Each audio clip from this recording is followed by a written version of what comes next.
Call to order the Carroll County Commissioners weekly meeting of January 10th. Would you join me in the pledge, please?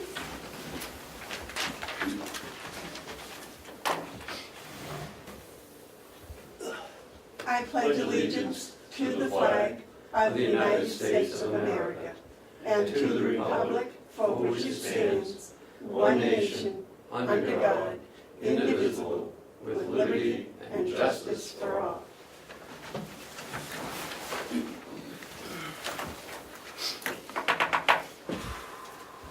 Do I have a motion on the minutes? I wasn't able to open mine for some reason, so I haven't seen the minutes. Do we hold off a week on acceptance? Sure. I haven't seen them. Okay. Public input? Yes, sir. As you might have seen in Conway, we have an issue with our dispatch, and that we have to upgrade our dispatch equipment, and it's going to be very expensive. And one of the sort of discussions and debates I've been having with the selectmen and the other officials is dispatch something the county could take over, and if so, what would be the cost? I don't think you guys would have a number off the top of your head, but it might be something to look into. I'd be interested in finding out what the county could offer. That's an interesting concept. We'll try to get an answer for you by next week. Thank you. They said that every 10 years we'd have to spend $1 million to keep it up to date, and it just doesn't seem very affordable. From the $1,000 a year? $100,000 a year, Is on that- top of whatever they spend That's for now. Conway's dispatch, Yeah, or the county's dispatch? Conway. No comment. But the thing about the county is it can apply for grants, and it will be more likely to be successful because it serves a bigger region. Yes, cool question. Yeah, I know it's You have a public question, Barb? comments. Well, I know it's public comments, I didn't, but it kind of piqued my interest on this. Well, that's why I think we ought to spend a week and do some investigation. But I needed a clarification. Oh, go right right now, ahead. 'cause wasn't there something about the hills that a lot of this was Fire Chief Solomon. Right. Didn't he talk about inadequate towers? We need more Pine towers Hill, and repeaters because of our geography. We do or Conway does? Conway. Conway does. And I think you guys do too in some areas. Now that's a big issue to dig into. I don't know if we can come up with anything in a week. I mean, just ask the sheriff, I guess. I mean, I'll ask the sheriff, but I'd be curious what the commissioners could do. Any other public input? I had one. Yes. And the only reason I'm doing it as public input is I was asked by a citizen who couldn't be here. It has to do with postings of meetings, and I noticed that coming in today that meetings have been posted downstairs for subcommittees. Yeah, they are. Okay, there was some concern that there wasn't adequately posting of subcommittee meetings, and I'm just expressing that. I don't know if they've been adequate or not, but I think it's better to go overboard than just meet the minimum. I think the minimum is two sites, two public sites, and I know this serves as one. But I don't know why we couldn't do something, especially in today's internet, of maybe sending it up to, say, Conway, and they would post it there, or Sandwich, and maybe they would post it.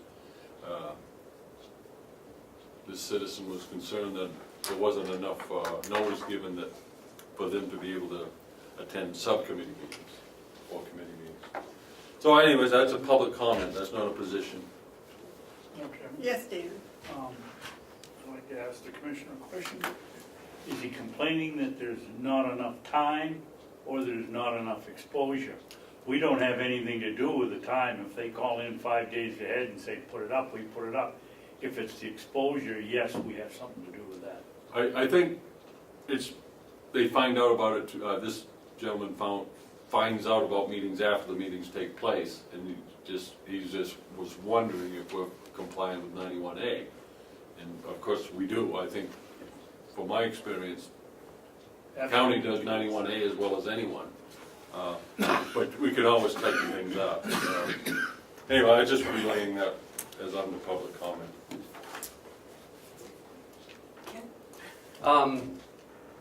We post it on our website when we're notified, and it goes downstairs. In our new website that's coming up, we'll be able to have people sign up, and it'll blast it out to them every time something's posted to our website. It'll Sure. send it to their email address. Oh, what a very nice service that is.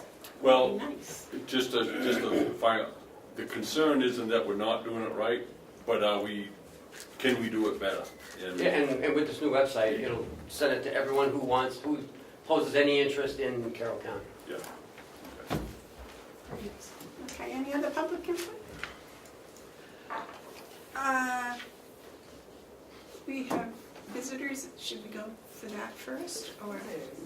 We have to do Bob first, because he's got to go. I'm okay, I have an extra. Well, you're first, so let's Okay. Okay. stay with the agenda if we can. For your edification, it's called the orders of the day. Yeah, sorry. The old time is the agenda, it's called the orders of the day. You want to pass them down, sir? Good morning. Good morning, Bob. How are we today? Very well, thank you. Yourself? Very good. So as you remember, our last meeting, we had talked about the pellets due to the transfer. We had talked about the cost of the pellets compared to the propane. Why we're using pellets if propane's so much cheaper. We talked about shutting it down maybe, not shutting it down. So you would ask Bob to come back to this meeting and we can talk about it a little bit more, and if he had any more information or... Go ahead, Bob. Well, 2 weeks ago, I started up the pellet boilers on a full silo, and you'd asked me how long it would be, and it was, and I said it would run out within 2 weeks, and sure enough, over the weekend they ran out, so it's about 10 days. So we're back on 100% propane now. The boilers ran fine. Moving forward, it's your decision. What do we do? I did some basic math, just some very simple math, the cost of propane versus pellets at today's prices. And I came up with pellets costing an average of 11% more than propane For BTUs. per BTU. Taking into account the efficiency on the pellet boilers, the 90% efficiency on the propane boilers. It's about as basic as you can get, but it gives us something to work off of. What did you say for the pellets, 80%? Yes. You consistently get 80% out of pellets? It varies depending on the burn rate. So is it maybe an average? Yeah. Well, Madam Chairman, Yes. I think that it costs 11% more per BTUs for pellets is the indication that we should be, for economic sense, burning propane. That's where the savings is. I also know that measuring cost per BTU, BTU hour even, but BTUs is the best way to decide which fuel's the best. Yes, I have a comment, Bob. I thought you used $247 a ton here.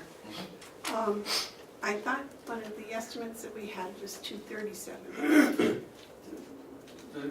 You and I did discuss $247 a ton, so that's what I used. Okay.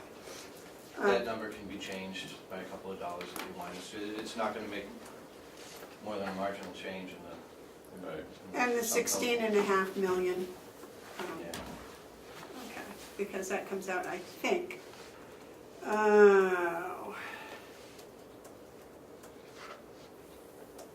I'm not sure what the third figure, what the second figure is here, That's- divided by the 0.8. Is that the 80%? That's coming up with the 11%. Okay, Yeah. that was the 80%. The 0.8's the 80% efficiency.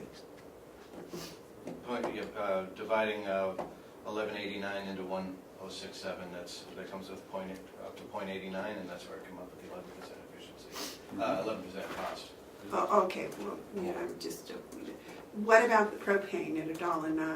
1079. Yeah, it's 107. Okay, well, at 107, what is that per BTU? That's the top line. 1079 divided by 91,000 BTUs per gallon. Okay, I use 91,333, but that's okay.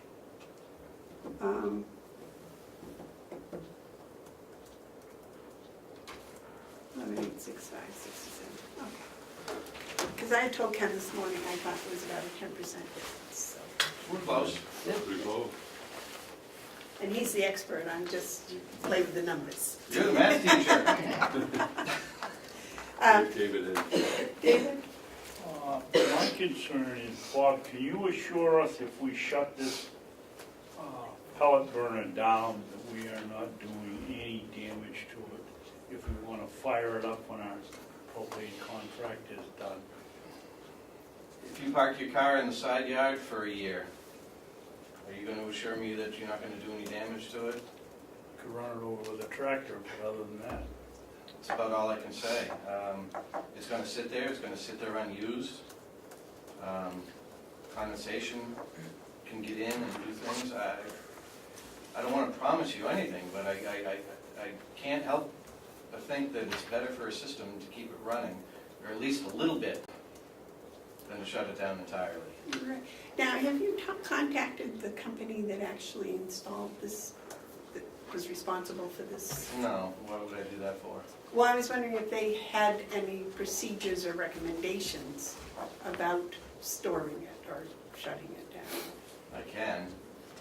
I had my own opinion. I've been in the business for a long time. Right, and I respect that. Thank you. The pellets itself, we've discussed about the storage, and they're 5 or 10% moisture anyways, and they could just get more. I would, to address that, I would like to keep a full silo of pellets. Okay. Buy one more load, keep a full silo, and have it there in case we need it. Redundancy.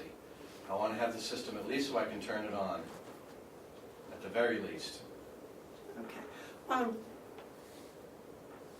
And those pellets shouldn't sit for years and years? No, more than a year. Next winter, I'll burn through that, and we'll do this. Maybe we'll have the same conversation. But I would like to keep a full tank, so to speak. All right, David? Mark was first. Oh, Mark?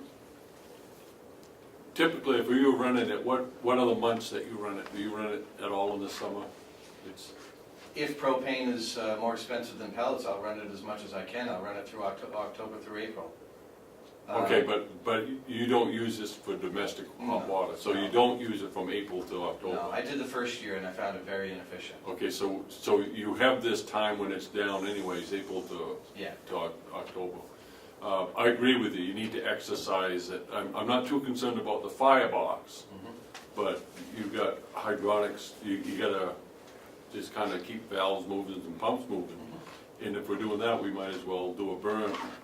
So I agree that we should fill the silo, and you should exercise it even if you're not using it perhaps. But I don't think that not firing it is going to do anything other than firebox. Right. Well, I'm concerned about condensation. In the firebox or? The whole system, the firebox, the flue passageways. There's ash removal systems. So how often would you exercise it if we weren't depending on it, we're only burning it for maintenance reasons? Even if I fire it once a month for a day or two, Once a month for a day? that would And so that makes sense with keep me happy. having a full silo. We're not buying it so much for the fuel, but we're protecting the system. But when you run it, it takes over the heating system. I wouldn't say it takes over, but it supplements it greatly. Yeah. Because I was reading that originally they thought it was going to save 40% in the heating costs. Well, that was math from 8 years ago. It was at 2 something a gallon. Yeah. Well, has it ever saved 40%? Well, the first couple of years that we ran it, it saved quite a bit, yes. Because we were buying propane at over Propane $2 for a gallon. 206 or something like that. Yeah. And we were buying pellets for less money, but things have changed. It's gone the other direction. Right. Which Could go back. could go back, exactly. Ken? So, let me understand this. It sits all summer from April to, this year it sat until December. Did you fire it up at all those 8 months? Yeah, but I had to do some maintenance before I fired it up because of these issues. Okay. I had a couple of augers that were jammed. I had to free them up Okay. because of the mud. I don't want to call it, mud's a bad word, I'm sorry. But you hadn't run it at all during the summer? No. So would it seems to me that if you were to run it a couple of days every month Mhm. would be sufficient to keep everything working and moving. Now, you have to clean out manually, right, the ash? How often, when it's running full-time, do you have to do that? Twice during the season and once at the end. So 3 times a year, I would run it on a regular basis. So running it a couple of days a month wouldn't add to your workload. It would be a fairly non-issue. Now, the pellet company that was going to give us pellets for $237 a ton, if we're only buying 1 silo load at a time, would we still qualify for that? I'm not sure, but it wouldn't be a lot more. It would be market price, I'm sure. But I would ask before I bought them. Okay? Bob, why do you think you need to have a full silo? We get delivery in 2 or Because- 3 or 4 days if we call. That's the most economical way to buy pellets. It costs us 30 ton in the 30 truck. ton load at a time. It costs $650 whether I buy 10 tons or 30 tons to get it delivered. Thank you. Or if you want to buy it by the bag, you can certainly. So that $237 a ton doesn't include the delivery No, that charge? includes the delivery charge. Okay. It's just- But you want to maximize how many you purchase per load to keep the price down Right. as low as possible. Okay, I can understand that. I do that with my grain. So, How long would a silo of pellets last if you do it 2 days a month? You get 10 days out of it, they'll last. yeah, but at running, both of the boilers are running about 50-60% with that cold weather that we had. Sure. So, It's last it would last a lot longer than that. It would, a lot longer. probably last you the season. Oh, yeah, absolutely. So if you had a situation where every April or so, when the price is good, you fill the silo, Mhm. and then October you Topped it start off. a 2-day or month exercise. Then the investment in the pellet boiler is protected, we're taking care of that. And we also have a redundant system in the event of whatever, fill in the blank. Yeah, I think that makes a lot of sense. Fill the silo for that purpose. Well, and the other thing is, it's my understanding that the pellets come from right here in New Hampshire. You know, they're good for the environment, or better, I guess I should say. And I think all the reasons that they originally had the pellet stove, except for price, still hold. So I think that's a good idea. And moving, if we're going to go in this direction, I think decommission is a bad word. Yeah, I don't think we should No. decommission per se. no, Agreed. Use any other word but decommission. I think just shut down. Okay. Well, because we don't want to do that, because things like the obvious get stuck. I know on my grain silos, if I don't move them periodically, they get stuck. And it's from that condensation, just from the weather, hot and cold and hot. Yeah, I agree, you wouldn't be decommissioning it, but you'd be putting it into a maintenance mode. David? Madam Chairman, I think the board ought to direct Bob to put the pellet burner in, Mark called it a maintenance mode, I'd call it a semi-shutdown or what, but we direct him to do that. Standby. We don't need a motion, we just tell him to do it. He's in charge, pay him to run it. let them do it. I appreciate your work on this, because this is, gives us a good idea of how to address this. So I appreciate your work, Bob. Thank you. Thank you. All right. Thank you, Bob. Budget moving forward as far as pellets are concerned? Yeah, we're buying a silo. One silo. Yep. Just get the best deal you can. All right. And we'll worry about it later. You had a There were price, no budget, there were no pellets in the budget. Yeah, there was Yeah, I put $30,000. $30,000. leave it right there. Yeah, that's nice little. That's 10 tons. We might change our mind, You never know. you never know. Okay. But for today, we'd like you to take care of it and keep it kind of in standby mode. All right. I will. Thanks, Bob. All right, thank you very much. Thank you.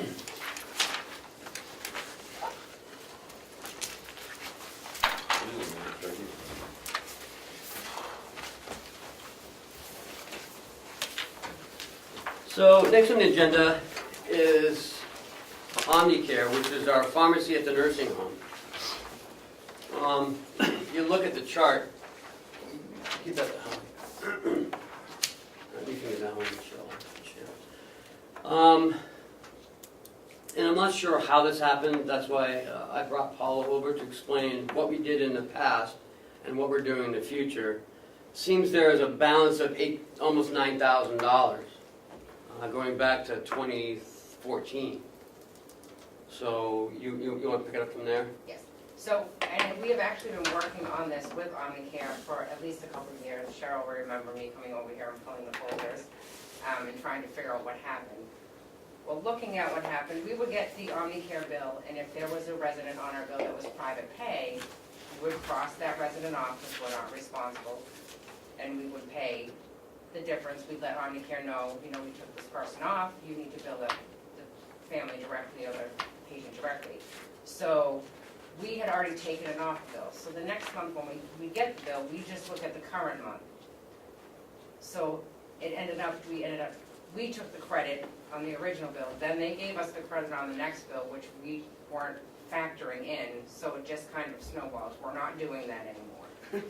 We're paying the whole pharmacy bill and then looking for the credits on the next month. So that's why, obviously, in 2015, it stopped, and it hasn't happened since, because we're doing it a different way. So, that's basically what happened. It just, we were getting credits twice, and we weren't seeing their credit, and we had already taken the credit. So for 2 years, the back amount hadn't been taken care of. Right, because and like I said, I had come over and gotten the folders to pile for, because they're saying we owed it, and I'm like, no, you were supposed to bill the family. Well, we had taken the credit, they had given us a credit, which, for whatever reason on their bills, it wasn't clear that that had happened. So we were trying to say, no, we're not paying you, you were supposed to bill them, and they're saying they did, so it just kind of, and like I said, you can see in 2000, it hasn't happened since 2000. So where did the $9,000 that we apparently own come from? Just that we took, Bookkeeping. 2014, right? right, Or 2013. We took 2014. it, they billed us for patient A. Right, Patient A is private pay. so we didn't pay You them. didn't pay it. Right, Now what happened?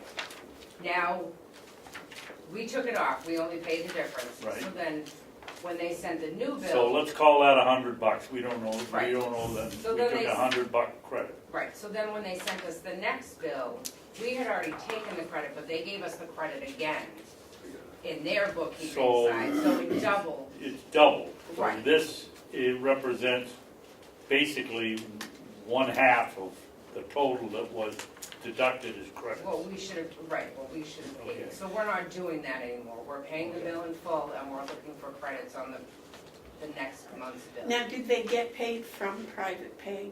Yes, they did, everything they had to do on their end, they did, it just doubled, because we were taking it and then they were giving it to us. So it was just a bookkeeping error. Right, so like I said, I had come over and pull all the files, and both Omnicare and I went back and forth through this, and it took actually, it's been at least a couple of years that I've been working on this, and it seemed like we'd get to one point, I'd send everything in and we wouldn't hear anything, and then I'd get, oh, I'm your new AR person at Omnicare. And then they'd be researching, and I'm like, we've already been through this, so, and we never got a straight answer till this finally. They're like, we've gone through all this and this person followed through and this is what's open. So, Paula has taken the approach, if we get. and the responsible one, that when in doubt, don't pay. And that's, and Omnicare's billing is so complicated, it creates doubt. So the only thing that'd be worse than owing them money would be having overpaid them just to keep them satisfied. So I appreciate Paula's double diligence and all this, but I think we have a better system going forward, so we won't find this situation again. Well, and you know, the Yankee in me wants to say, okay, let's call them up and ask them if they'll settle this I for already $4 did. grand. I already did. That's good. I tried. I did. I honestly did. Yes. Paula, what are these two figures at the bottom, 6,000 and 29999? That's just the accounts where we're charging. Is that one private pay and one, One's skilled and one's non-skilled. It's just our two different pharmacy accounts. It's just, next question, Madam Chairman? Yes. Why in this system do we have Norma signing off on it, and how you signed off on it? Right. How do we get into this situation all the way down the road when everybody signed off on it, and now we're finding out it's not correct?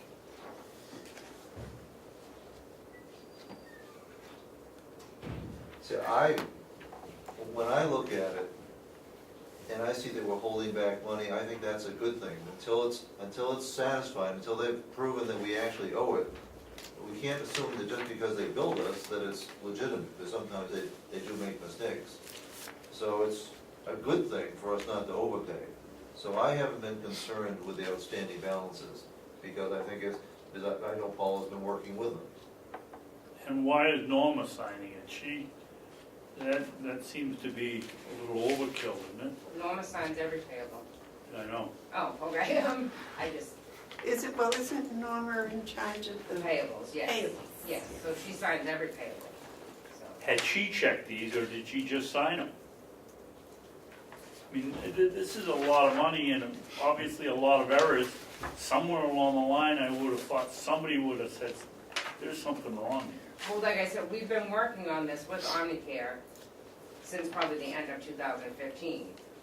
And going back and forth with them, because we're Okay. saying, you were supposed to bill this person, but like I said, we had taken the credit on the initial bill, then the second bill, they gave us the credit, but we were only paying current charges. It was just a snowball effect, and that's why we're not doing it like that anymore.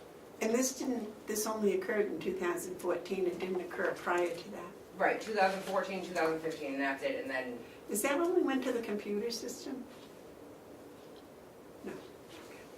I was just wondering why suddenly it right, happened and it hadn't been happening. yeah, I don't know, but like I said, we're not doing it that same way, so. But I I can see can- 2016, 17 has nothing, no Yeah. outstanding balance, so. I can totally understand taking a credit and then being given the credit, Right. not catching it, especially if you're doing it on a month-by-month basis and not an annual basis. Paula, what was their answers to your suggestion that maybe we sort of share the responsibility here? It was no. I did try though, that was my first, to Right. see if they would settle. Yes, Mark. I got a couple of questions.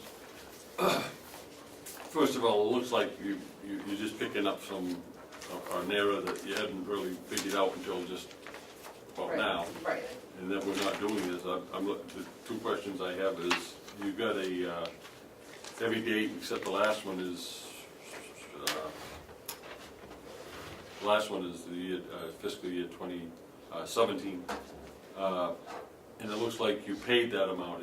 Why is that on here? just because they had sent this, we had gone the September bill, they sent this, we had already planned on paying the September bill, that's why I crossed it off, because we had already paid that. Oh, I see. It was just, this is from them. Right, Okay, all right, that explains that. The second one is, it appears from your work, and I'll trust your work, that if we don't pay this, then we've taken advantage of taking two discounts, so two right. depletions. So it appears as though we owe it. So my other question is this coming from encumbered funds, coming from 18 funds? No, we're paying it out of 2017 budget. How do you do that? No, you're not. Oh, You see, that's the thing. okay. And I'm gonna speak it out, I'm gonna speak it out private. The communication in this county regarding encumbered funds, and I'm not talking from Ken and his office down, I'm talking about departments up. You don't understand how encumbrances work. This is an observation. You're coming here with money that could have been encumbered 2 weeks ago out of 17 funds without affecting the tax rate. Now, it affects the 18 budget. That's my objection to this whole thing. It's not timely. This information should have been to us in December, so we had the opportunity under the law to encumber the funds from 17 and not look at 18 money. And that's the only downside to this whole thing. I believe I'm correct on that. Ken? We have another issue that, I'm trying to find it, that the delegation, or the kind of convention put in a law, I believe, on tax anticipation notes, can only be used for that year's invoices. Mhm. So we have an issue here. We can't use 18 money or 17 money to pay for 14 and 15 and 16 invoices. Until April, until the Till the delegation. budget. Well, no, we don't have the money to pay it then either. What? Well, why, if they put, We if they can't put use $9,000 in the, No, in we'd the have to use budget, eight- why can't we pay it? We We can't can't use use 18 funds, tax funds, TANs, to pay prior, Oh, so we wouldn't be able to pay it until we receive revenue from the towns? well, then, Because we wouldn't how do you reuse it. separate that out, you know? I mean, my suggestion would be to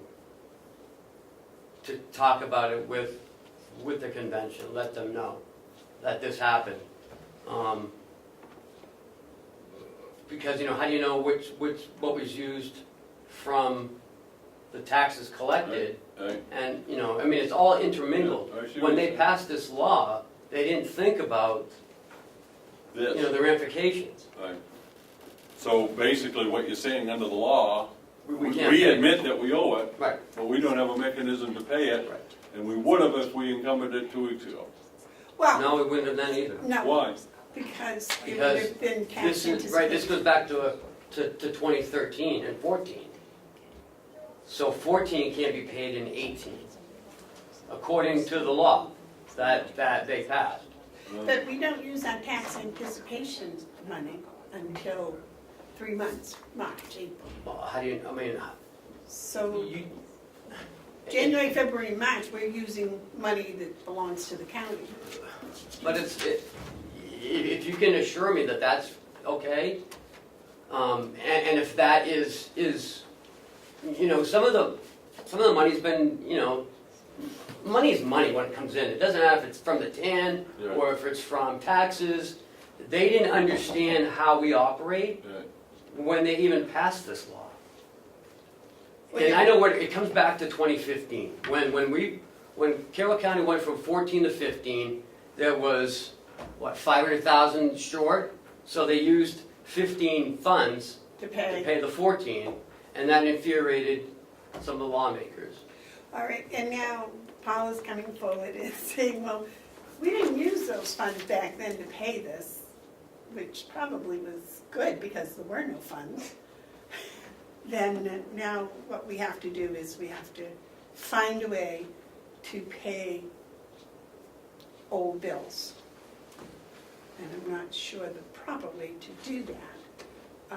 I'm thinking that Mark may be right, that we have to put it in the 2018 budget. Yeah, but Yes. we gotta pay it one way or the other, but what we don't know is the proper way to do it in accordance with the law, and I think Ken's advice is this is wise, we need to involve the delegation. Right. And we need to do it quickly. But I also noticed that, and I don't wanna put him on the spot, but County Treasurer, Mr. Costello's here, and I don't know if he had been, have you seen this? No, I haven't seen that yet. I think it would make very wise sense of using his talents in his office to take a look at this and compare that with the law Law, and yes. decide what the options are. Well, basically what it comes down to, Mr. Costello, is we owe $9,000 that dates back to 15, 14. 14 and 15. And we acknowledge we owe it, we just don't know how we can pay it. If I may, Yes. yeah, I suspect that that money was available in that year's budget. Whether the funds were actually there or not, Right. over short, I don't know. But I do suspect that those funds were available in that year's budget. And so I suspect that I would have to do some research to find that out. I also think that it's a question not only because of the law, but I think it's a question we should talk to our accounting firm about too. I was thinking that same thing, because this skews those numbers. Correct. This revelation tells us that our balance sheets are off Correct. by $8,900, almost $9,000. Correct. Yeah, I think so. Paula, I have a question for you. I noticed that it's not every single month. Right, because some months it might have been, the bill might have been fine, we might not have needed to take it credit. It all depends on how the pharmacy does it, who they bill us. So it wasn't that some months were correct and some weren't, it was just, I think one thing we should do is notify them, if we haven't already, that we acknowledge the debt. They asked in their question, if done, please advise us when we can expect payment on the past due amounts. I think we owe them a question, an answer to that question, even if it's, we don't know. Okay, I'll send her an email. Well, I would wait until you talk with, until we hear back from the treasurer. Okay. I mean, are they like calling every hour, waiting? No, they've been really good, like I said, we've been working on this for a couple of years now, back and forth, and I've gone through different people at the pharmacy that have come and gone, and, they send me a new person to research the case. So no, they haven't been, horrible with us, but I can just let them know that, I can let her know I met with you today and I'm waiting for an answer. yes, tell them that the Board of Commissioners are taking it under Right. advisement. Right, Madam at Chair. least they'll have some, Yeah. at least Yes. they'll know that we're working on it. I think what we need to do is to make it clear so that she can speak clearly and pass a motion that we acknowledge this as a legitimate debt, and we will be acting accordingly. So that when she goes out and she says the commissioners have acknowledged the debt, we don't know how we're gonna pay it. Okay, but at least I can. Yes. So, this is nothing against Joe and the county treasurer, but, I mean, his authority only comes from the commissioners. No, I understand, I'm not looking for I'm not suggesting he has any authority, but he has expertise. Oh, yes, That's what I want, is Joe Costello's expertise. but I'd like to let the delegation know that we need to, this has to come up at their next meeting. In that we're using the treasurer's expertise to help us. And, yeah, okay. And I'll get in touch with our auditors as well, find, So I'd like to make a motion, if I could, that the county commissioners acknowledge that the debt of $8,999.21 to CVS Health. Is that? Omnicare. Omnicare. Yeah, I think they bought them out. Okay, Omnicare. Period, that's.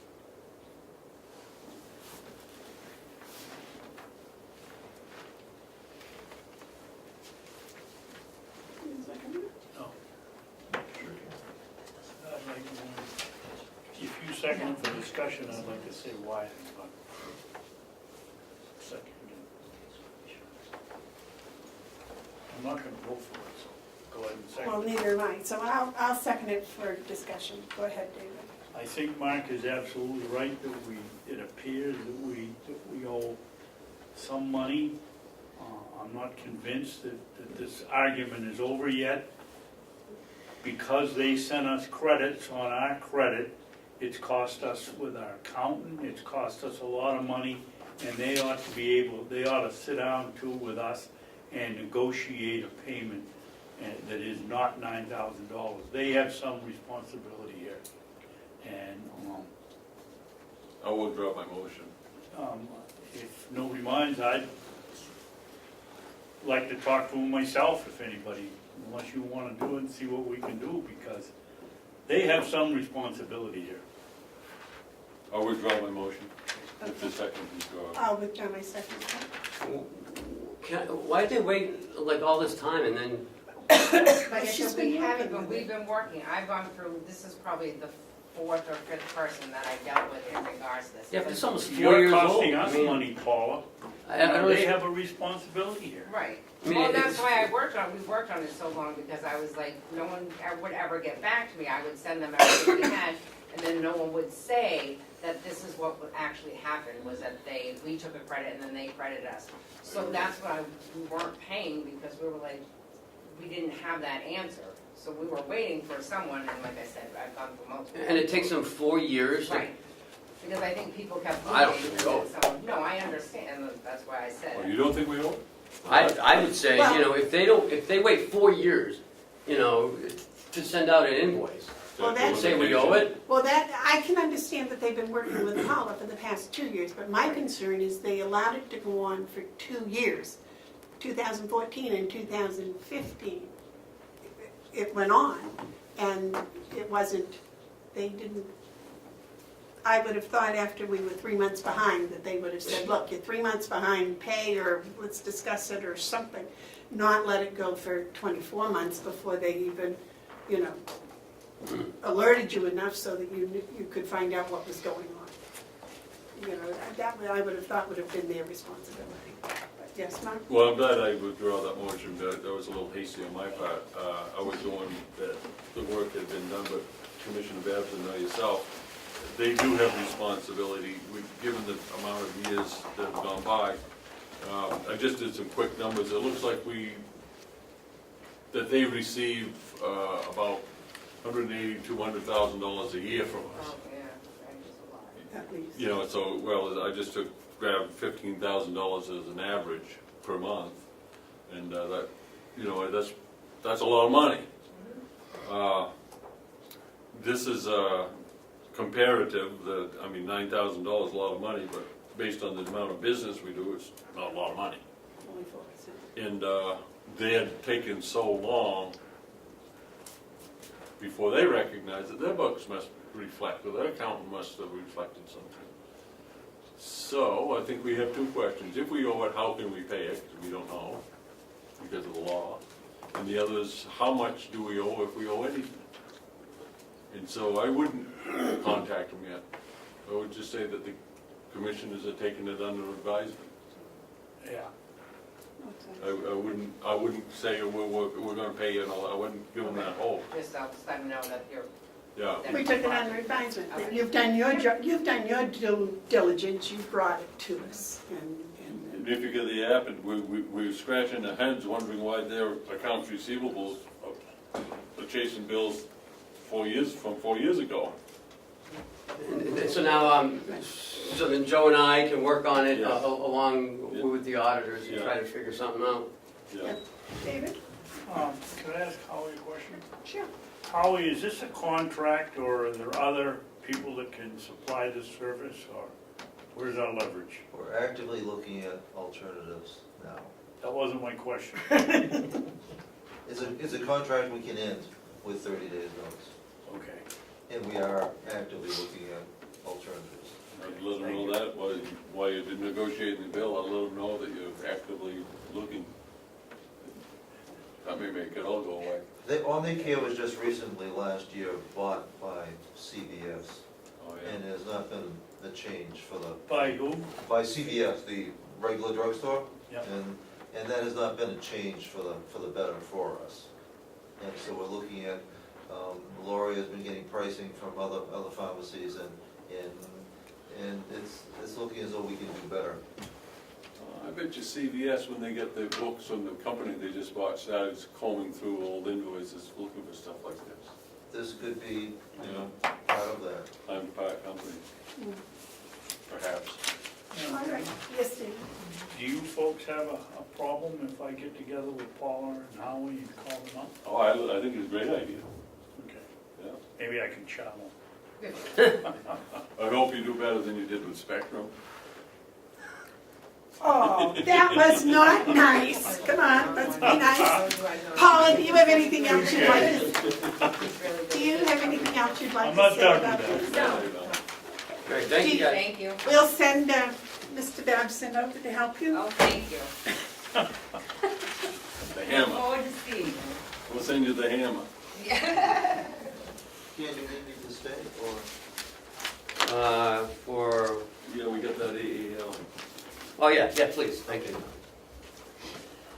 Okay, next is the registry of deeds. Morning, Lisa. Good morning. Good morning. So we had our first subcommittee meeting. I was the jail and the registries. It was a great meeting. Went by fairly quickly. Everything went well. You were there, Chairman Bevard, and I was happy the way it went. So when it came time to talk about the record restoration and the $6 million, possible $6 million bond, Lisa did some investigation, got communication from our bond counsel that it seemed to fit into being able to be bonded. Then we talked about, well, you know, we need a price of some sort in order to get, you know, some sort of bonding mechanism going, because the $6 million wasn't a solid number. It could be anywhere from $4 to $10 million. So Lisa requested that possibly in meeting with the Conway Library Director, David Smolin, Yeah. who is an archival preservationist. And I've also met with 2 outside vendors, and they've spent over 6 days here. And I've met with a Carroll County resident who's a conservator, the 4 of them, and have come to realize that this project has vast scope in terms of how it can be approached. And I'm not an archivist. It's not my specialty. And one of the parties that was consulting with us suggested that we hire on someone who is specialized in doing this on a contract basis, that may be able to come in and not only set up a plan for us, but to work with the staff to start the plan, to do some of it in-house, to train the staff so this could be ongoing for the years to come, to prioritize, to figure out what needs to get sent to the vendors, what we can do in-house, and perhaps spend the money in the county rather than all of it going out. Send some of it out and keep some of it here. So we talked about this, and there were a lot of questions, and I don't have all the answers. What is very clear is that there will be no fixed number put to this work. It depends on the documents and how many times they've been worked with so far to be preserved, in what fashion they were done, what kind of glue was used, what kind of tape was used to restore them, whether it was acidic or not acidic. Each piece is an individual, and the director of the Conway Library was clear that there were some things that we could do here at great savings to the county and would serve the public well. So we tossed this all about, and the suggestion was to move the capital expenditure portion of the budget back into the deeds budget. So that, and to hire someone to come on board, we estimated a certain amount of funding would need to be available, and How much? $60,000. And Representative Schmidt suggested that there was perhaps a way to raise money, and I suggested, yes, perhaps we can double the cost of copies. and raise some money that way. And so we ended up raising revenue for copies, $60,000, and moving the $40,000 from the capital improvements into the deeds budget, and raising the expenditure in the deeds budget under archival maintenance, that $60,000 that we were going to increase in revenue. And after the meeting, I went down and wrote a notice and sent it out to our clients, our 280 some odd clients, about the raise in copy fees. It was suggested that it be a user fee type funded, yeah, user For fee this funded. year, for this year, and to still go after bonding, but to do it after we have a much better picture of what needs to get sent out. Now, this is where Lisa and I disagree. I think if someone comes in, starts, and works 9 months down there doing all this, they'll get some idea of how much it's gonna cost. I mean, there's gotta be someone that can tell us, it's between this and this, you know? There'll be a broad number, Well. but we have a proposal for someone to come back and spend a certain amount of days to actually try and give us an estimate at a cost of somewhere around $28,000 to $35,000 just for that estimate, whereas we could spend that money to start the work here on our own. It was my understanding that the delegation wanted that to be a contract price. A contract position. Right, it's a contract position, and of course, only the commissioners can move that forward. That's why Lisa's here today, to give you an idea of what we're looking at moving forward. But they did move the money. Yep, Yes. the money is moved in there. It's just up to you three to agree to enter into a contract with someone to come in and do that.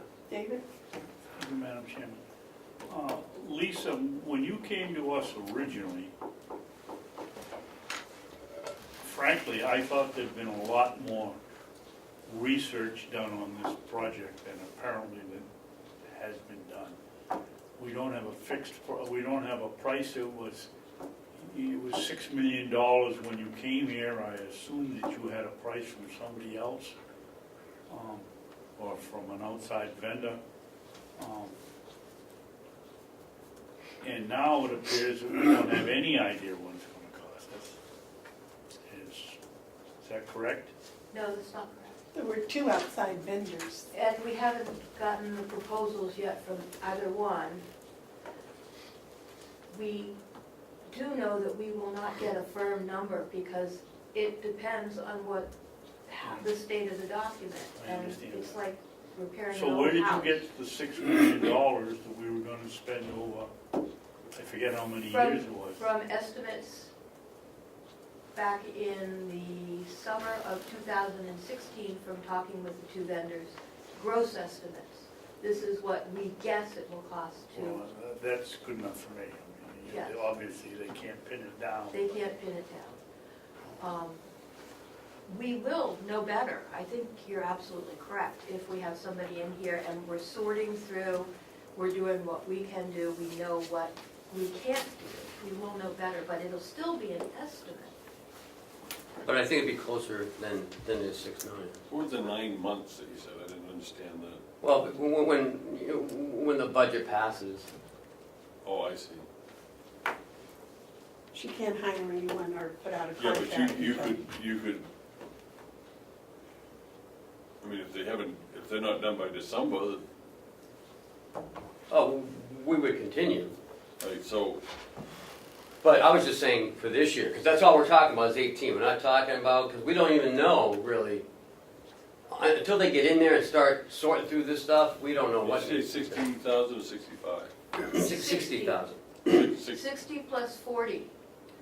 60 in But- the, But it's I'm 60,000. talking the contract position. Yeah, 60,000 in expenditures. And that covers expenses?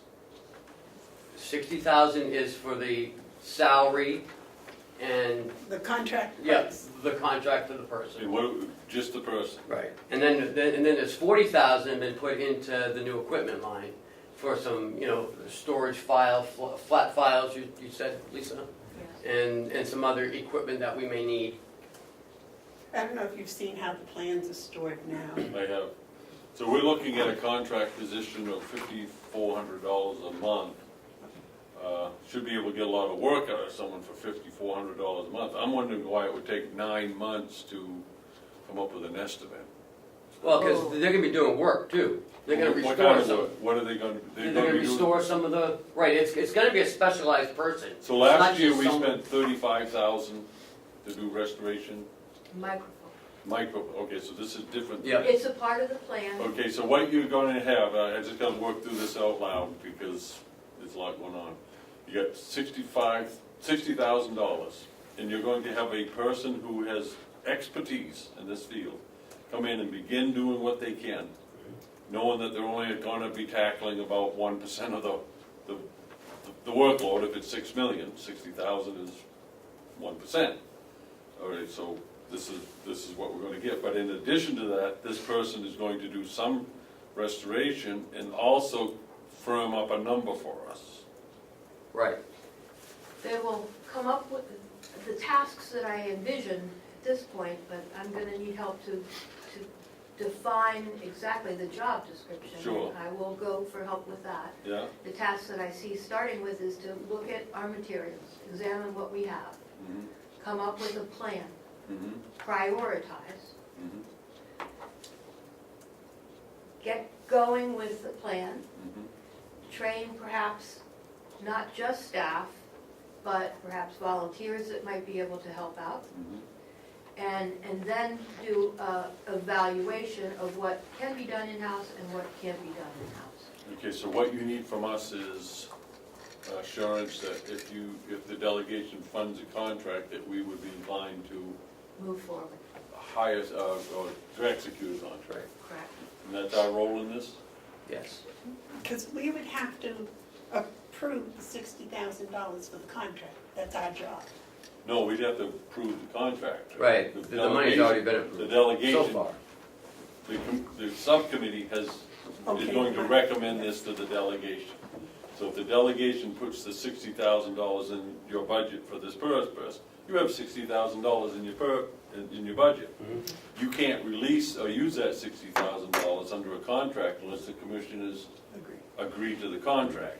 Okay, going forward and assuming that you find someone that meets the criteria, what you need to know from us before you spend a lot of time is, are we inclined to support a contract for this purpose? Yeah. And you need an answer by when? Today, Why do you need an No, it answer isn't today? No. because it's going to take quite a while, I think, to find this person.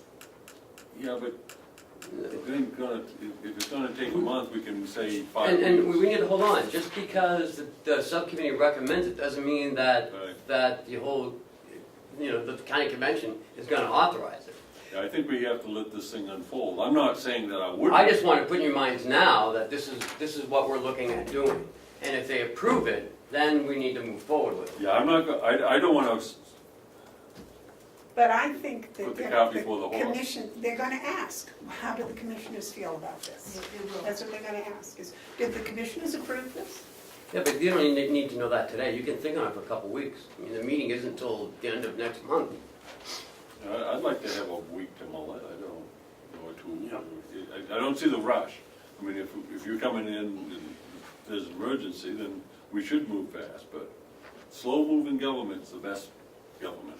I would suggest that both of you gentlemen go down and have a tour of these. No, it isn't I about have- that. I know the work Yeah, has to be you've already done. seen them. I know the work has 20 to be years, done. I've seen it all. But we can't move forward without the vote of the convention.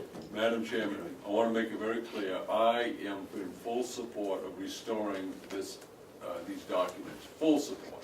It's an expensive endeavor, and it has to be well thought out and planned before executed. And I think I was the one that suggested that the size of the project required that maybe we should consider a bond.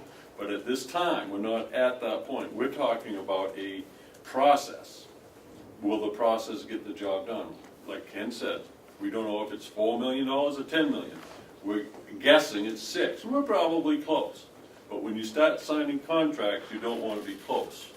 You want to be right. And In order to do that, we need to firm up that number. So I would say that it's a good plan, but, you know, the delegation has a shot at this one first, because it's really developed because of the way it's developed into a delegation plan between the delegation and the register of deeds. We hadn't been briefed on any of this before you met with the delegation, and I understand that because you didn't have the information that you had when you presented to us. But it is a little bit out of sync. Usually, we make a recommendation to the delegation and ask them if they concur. In this instance, they are making a recommendation to us and asking us if we can concur. So you gotta at least afford us enough time to think it through. It's an evolving, Right. And there's no change in the budget, if there's no increase in the budget, it's offset by the raising of the revenue. If, and Lisa feels that she can get that revenue, I believe we can. so. But yeah, I'm not recommending that you even think about it today. I mean, there's a lot to take in. We still have another step to go before you can even. We know this is a committee's recommendation, we don't know that this is the delegation's plan. We know it's the registers of deeds plan, but until it goes, we kind of get this thing in reverse mode. We're supposed to recommend to the delegation. So now let's wait until we get this thing sorted out. I think it's a good idea, frankly. It'll be a cleaner end product, but I'll just let you know, I think it probably makes an awful lot of sense. I agree with But I don't think it's our turn to I make the think decision. that, you know, having somebody that is an expert come in to help with the numbers, I think is very good, especially if they're going to be a working expert Well, I while think they're here. that's 60,000 would probably save us a lot of money in the long run. Because I don't want to bond $6 million if it ends up being $8 million, then what do we do? You know, we're short $2 million, or we bond too much? David? Yeah, I have a question for the registrar. Over the years, I've been coming to the meetings fairly regularly and listened to a lot of discussion about keeping the records. Whatever happened to the big Microsoft project that not you, your predecessors had? I thought they completed Microsoft or microfishing or whatever they are had done years ago. There was microfilm produced up until, I believe it was 1990. After the microfilm was terminated at that point in time, yet after that point in time, when documents came in, they were marginally noted on the official record. So, what, for instance, a discharge. Excuse me, Lisa, what do you mean marginally? Instead of reporting the information as a separate instrument, a discharge, let's say, Yeah. they would take that piece of paper, go And to then the, write the margin. write on the margin that it was discharged, and hand that piece of paper back to the reporter, whoever brought it in. So many discharges of mortgages are handwritten on the documents, the paper documents, after the microfilm had been produced, therefore we don't have images of those. So our microfilm is obsolete. Okay, thank you. That's not happening anymore. Thank you. Any other questions for Lisa? I appreciate your support. The bonding has been a very interesting process to look into. I think it could pan out. Oh, good. We need to talk at some point about that. Here? No, not here. Okay. Okay. Thank you for all the research you've done on trying to get these records straightened out. Okay. That brings us to the AALF update. I think it's supposed to be needs. Oh, yeah. Madam Chairman? Yes, David? this is the letter we're going to talk about? Yeah. I just want to make a statement for the record that Commissioner Hounsell wrote this is extremely accurate, well-written, and chronologically is 110% correct. And I'd just like to congratulate him for doing a nice job on this. Thank you, Commissioner Babson. It exactly was easy work because one of the things that we did on this issue is we did it right. We started by making sure that this is what people wanted, and then we included practically our entire administrative team. If you look down through, we had input on this issue as far as the money from Jason Henry and Bob Murray, and we spent a lot of time doing what we thought was right, and it's brought us to a point where actually I think we were quite successful. And I'm a little concerned about how some people, not many, but some people spin this in a way that isn't accurate. So I thought it was appropriate for us to have a record of what really happened in case, someone comes up and declares something else happened. Well, it's very accurate. I think Damon ought to have a copy of it. You want a copy of it, David? I'm not sure what this is. Is the It's last just- Well, it sentence going hasn't to be, been accepted yet. the Hold last on. sentence okay. is going to be eliminated, is that my understanding? If you would read it, it already is. It already is. It was. It's not there. Oh, so you're gonna keep the last sentence that's on this paper? On this paper I would, but on the original draft, Needed to come out. They took some stuff out of the original draft. I'll make a motion that we accept Commissioner Hounsell's record, chronological record of what has been done to date on the assisted living program that the commissioners support here in Carroll County. I'll second that. For what purpose? Just to have it as a record. I mean, it's accurate. There's nothing wrong here. That everything he says is exactly what happened. Not for publication? Oh, and if we accept it, I hope that I'll be If able it's to accepted, it becomes a public document. we give it to Damon. Any discussion? I think it's important that the record be accurate. And given this issue, this is a pretty good synopsis of the act. This is a very good synopsis of the No, it's an accurate- excellent one. Thank you. That's from the man of words. Yeah, but you seem hesitant, Commissioner Bevard, for that. I'm just wondering why, because Yeah, why? Well, because it's not a solution. I mean, it's just a statement. I was just wondering if it I was, don't think the object was to have a solution. It was just a record of what had happened to date as I read it. it's not a solution.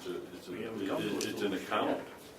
It's an account. I mean, if you had a historical account of the Civil War, you wouldn't necessarily, you write the historical account in order to change the history. well, I was Come up just, with a solution. I was just curious as to what the purpose of it was and why it was addressed to Mr. Robichaud. Because I can't communicate according to law directly with either one of you unless I give public notice, so we have a county administrator that I can communicate with, And he sent it to us. and he sent it to us. It's called the flow of information in accordance with the law.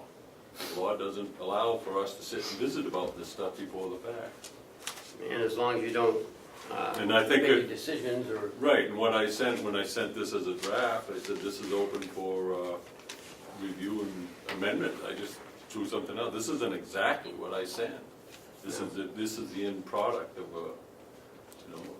this is the end result of a work product. And I would say unless there's a lie in there, we should pass it. I don't see anything that's inaccurate. Well, I'm not sure there's anything there. I was just curious as to what we were approving it for. That's all, Just for the public For the record. record. for public record. Okay.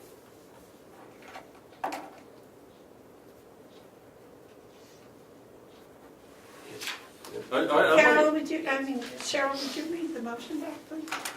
Mr. Babson motion to accept Commissioner Hounsell's chronological record of the work being done in Carroll County on the AAFE project, seconded by Commissioner Hounsell. Okay, all those in favor say aye. Aye. Those opposed? No, we should give it to David. Now can I give one to David? Is this something, could be emailed? Yeah, because I don't want him to cut and paste Okay. and miss something. Yeah, I'll email it to you. Thanks. Damon, could I ask a favor? Yeah? That if you print it, you print the entirety, because it's a record and it needs to flow. You can't, I mean, I'm not in charge of what goes in the paper, but I collect the information and. well, just let them know I'll be looking to see if you print what we recorded or just a portion of I'm it. thinking what I'd have to do is, we send it to Terry and then run as a column or something like that, then I can just be verbatim the way it is. Okay, If I get involved, then I have to get Okay. the other side and, okay. I understand. We'll send this in as ours, and then it's Okay. not a report from you. right, that probably makes sense, thank you. Okay, anything else on that? That brings up Eastern Slope Airport representation. Madam Chairman, I asked that this be put on because every director was given notice that they needed to update their authority to be a representative. And since 2017, it was voted that I should represent the commission on the airport authority. I felt that it was necessary for us to revisit that. I would like to continue doing it, but if it isn't being the desire of the other two, I would. David? I will make a motion that we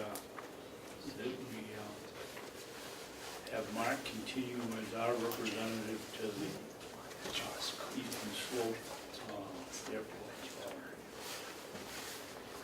Okay.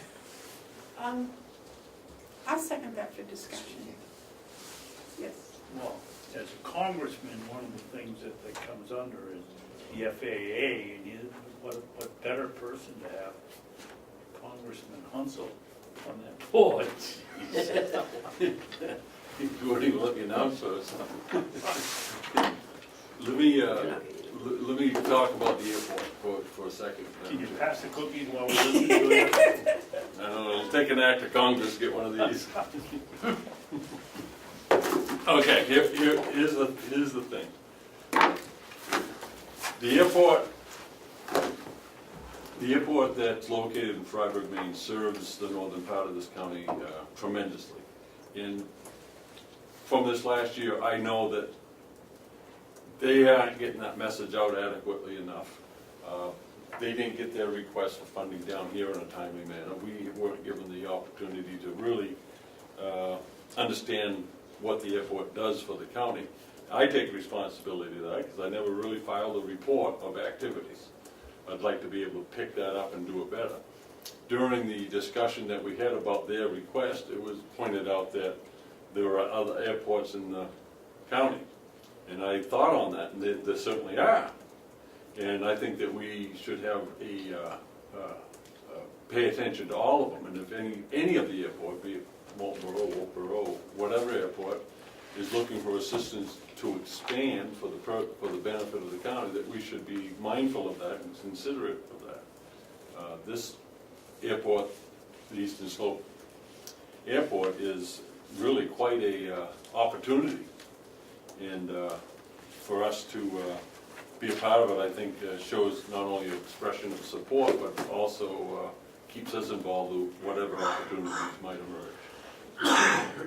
I'd like to continue with it, but again, I will only your two votes. I'm not going to vote with Mr. Babson to make it pass. I want unanimity.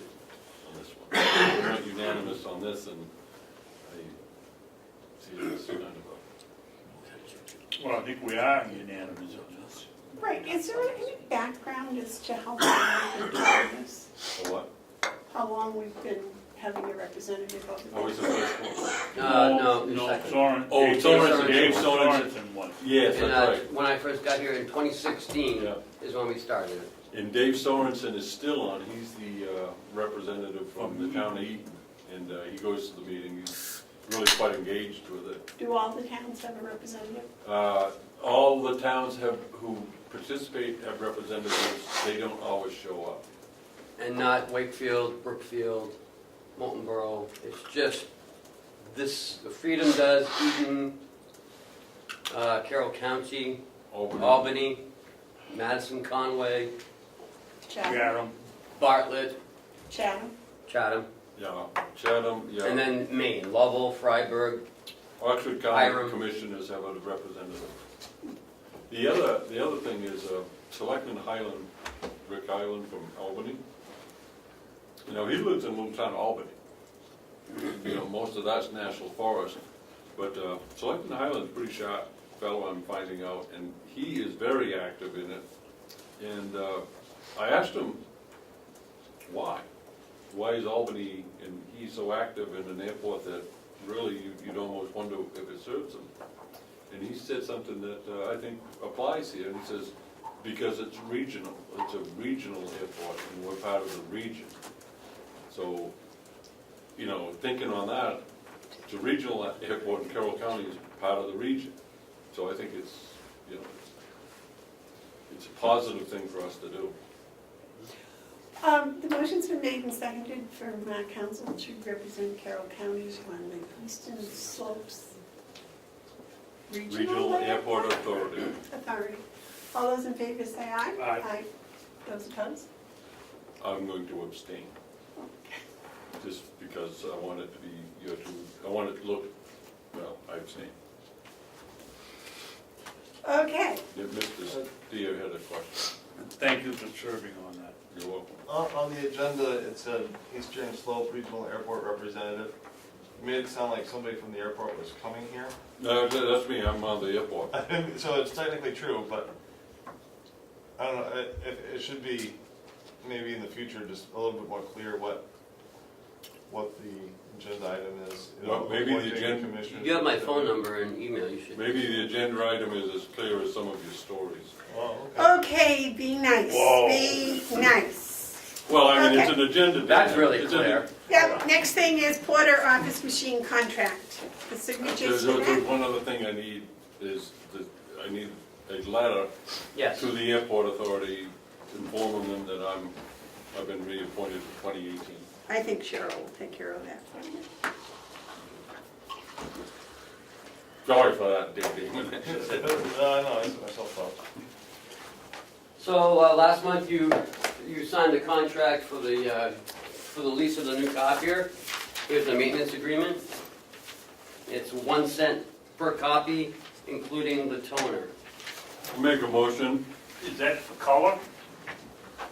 But that's for all the copies. It doesn't say anything about color. Well, you said 1 cent. Because that's what it says, per copy charge, 1 cent. Isn't that expensive compared to what we have with other contracts? Yeah, we approved it last week. 1 cent's pretty good. Okay. Okay, you guys gotta tell me to sign it. Make a motion that we authorize the chairman of the Board of Commissioners to sign the maintenance agreement with Water Office Machine Corporation of North Conway, New Hampshire. Second. Okay, motion's been made and seconded for me to sign it. All those in favor say aye. All right? This is 18. isn't it? Oh, I know why. Sorry about that. You gotta use your phone more. Yeah, I know, it's true. You need to plan your whole Wednesday mornings to visit us. But I was interested in your discussion in the registry and sort of other stuff. There you go. So- Okay. Now you're gonna go out and be a pilot on a traffic problem? Following a traffic problem? No, with an orange hat, you look just like a It was the nearest map to me when I got dressed. Yellow folder? Bye, Dana. We have another, a return of $616 for Hale's taxes. It's a credit. Overpayment of property tax. I don't know how you overpay. How could that happen? We had a whole bunch of them 2 weeks ago. You're right, yeah. You weren't here, but there must have been 6 of them last week. Maybe they have a, Did they go to court? No. Court said the no, assessment was it wrong? could be, it could be a veteran's tax credit. Here, it was a third one of those, I didn't sign, sorry. No, this one's your copy. Yeah. That's I gotta speak on something here, and since I gotta speak on it. Yes, ma'am, what is it? Ken just said something that, I don't know how this whole thing, the county commissioners being selectmen work, is supposed to work. But if we're supposed to act like selectmen, and having been a selectman, if we're giving out tax credits and abatements, We should be doing it, right? we should be doing that, not the tax collector. So all these abatements and all these repayments, of these overpayments, if they're the result of someone getting an abatement, then that would have had to have come through us. right, and I We think it already would, did. and I would think it would those. say abatement, but this just says overpayment. I don't Yeah, know for what, I don't know. I'm guessing overpaid it We did do the abatements for the, we Well, he's- signed several of those. last week, but he's saying that they should have, the people should have come to you and asked for the abatement. Having been a selectman, it's usually a matter of form, but if the tax assessor comes in and says these taxes should be abated, we do it. You don't have to, right? No. We're required, we're the only ones who can. The tax assessor, the tax collector cannot grant abatements, only the selectmen can. So I'm not comfortable knowing that the way that abatements have been granted have been done in accordance with RSA. And I don't think it's our fault, I don't think it's Hale's Location's fault, for sure, and I don't think it's the tax collector's fault. I think it's a serious flaw in the RSA that puts this chore, this responsibilities on the Carroll County Commission. I believe we signed it, abatements for. I saw one. Federal, I mean, for,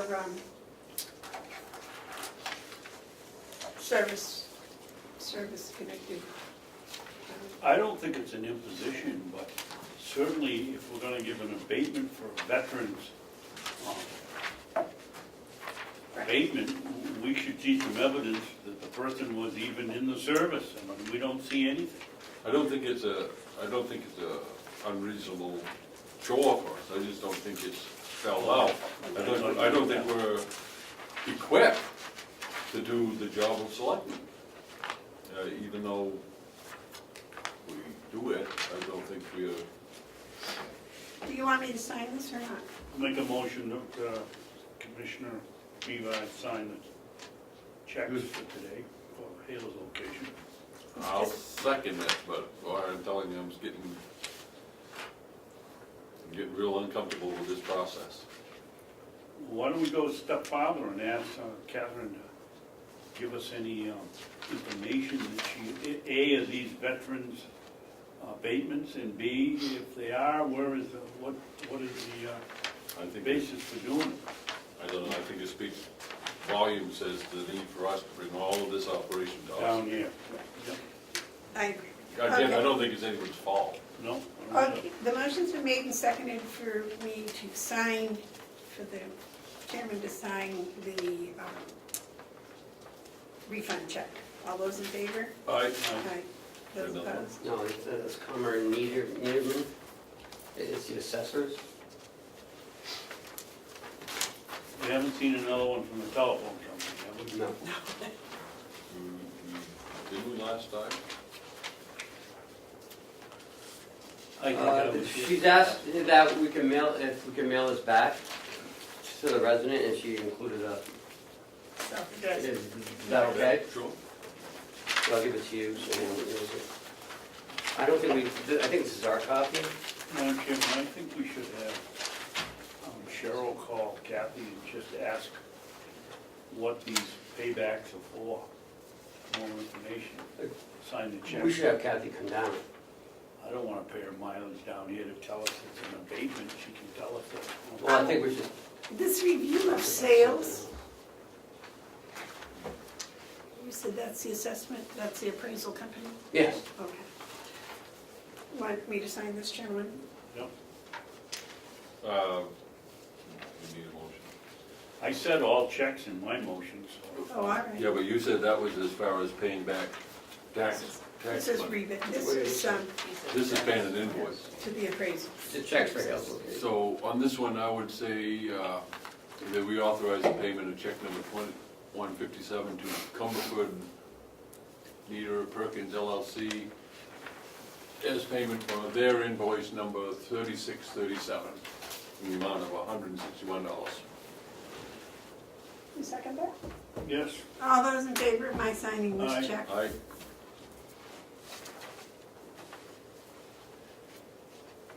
What, we got 5 minutes? No, we got about 20 45. minutes.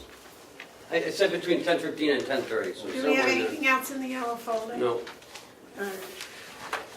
Next is, Administrator updates? we started off the 2018 subcommittee season, went pretty well. Monday, like I explained, we had the jail, went through the jail, no changes. The registry, there's those changes. Friday, we have multi-2. That'll be a good one. That's the commissioners, the treasurer,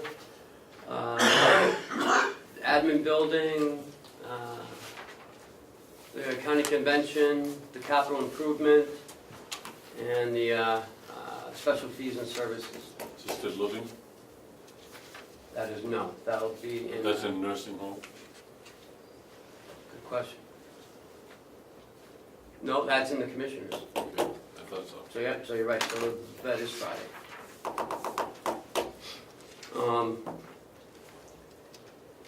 So may I speak on that? Do you have any more to explain about that? No. You had a comment? I was able to listen to the Monday committee hearing on government oversight, the audio. And I just wanted to comment that I thought that our people did an extremely good job, but I really want to thank Commissioner Bevard for representing the commissioners very well at that. So thank you. And I think we should continue with that, that if you are so inclined to go to the meetings. I'm so inclined, and Yeah. thank you very much for the Thank you. compliment. Thank you. You're both welcome. Next is, just to let you guys know that the city of Concord was in American City and County magazine for their, Main Street. Main project, Street. yeah. yep, they did a good job. There's a, it's a $14 million reconstruction. It was amazing, it's right on the, and I was excited to see that in a national magazine, so kudos to them, and it looks really nice. I remember when it was Not not less. so nice. Right, Yeah. right, yeah. Got a question for the board. The answers, some questions came through for multi-2. We all, I think, Commissioner Bevard, you received them from Representative Umberger and Representative Cordelli.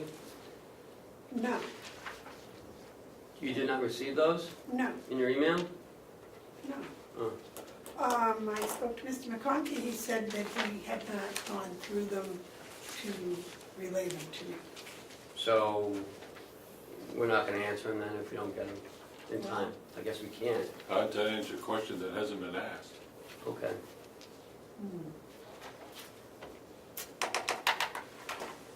Interesting.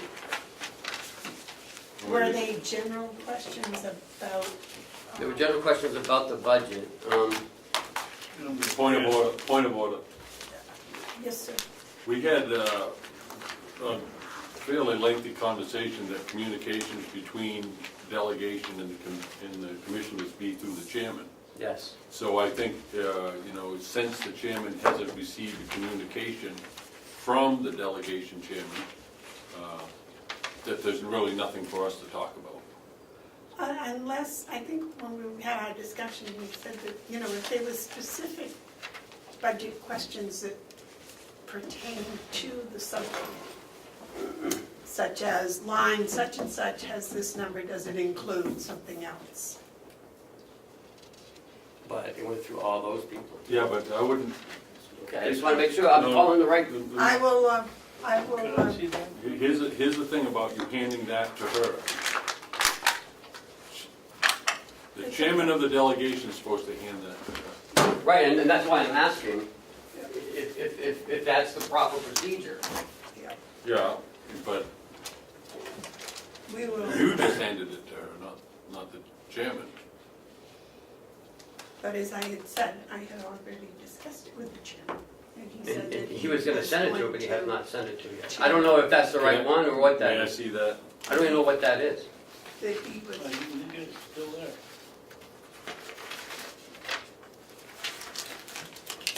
That's the fine when you have 5 papers.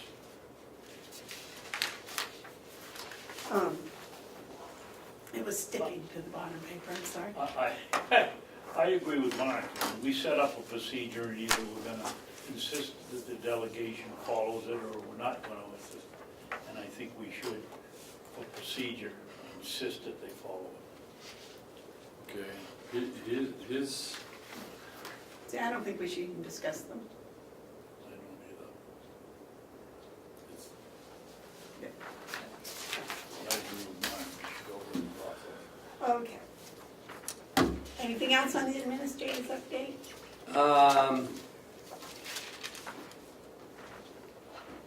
We have a resignation last week.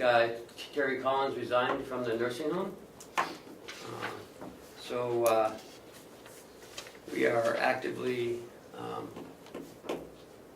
looking. Howie sent me a job description yesterday. We're going to change it up a little bit. The staff advocate didn't work out too well, as Commissioner Hounsell spoke to me about it at some point.